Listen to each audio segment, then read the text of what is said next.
যেই দেশে পুলিশ শিক্ষকদের রাস্তায় ফেলে পিটায় সেই দেশে আপনি ভালো শিক্ষা আশা করেন কি করে?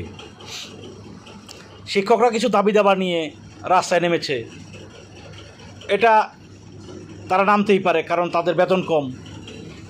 দেশের লক্ষ লক্ষ কোটি কোটি টাকা, হাজার হাজার কোটি টাকা দুর্নীতি হচ্ছে, সেখানে কিছু করতে পারছেন না, অথচ শিক্ষকদের আপনারা রাস্তায় পিটাচ্ছেন।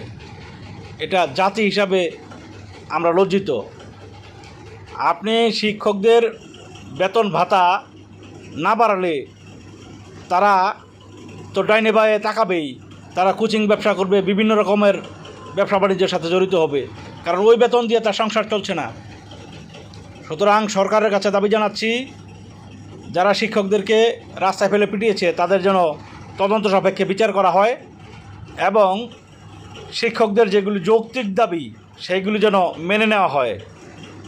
ধন্যবাদ।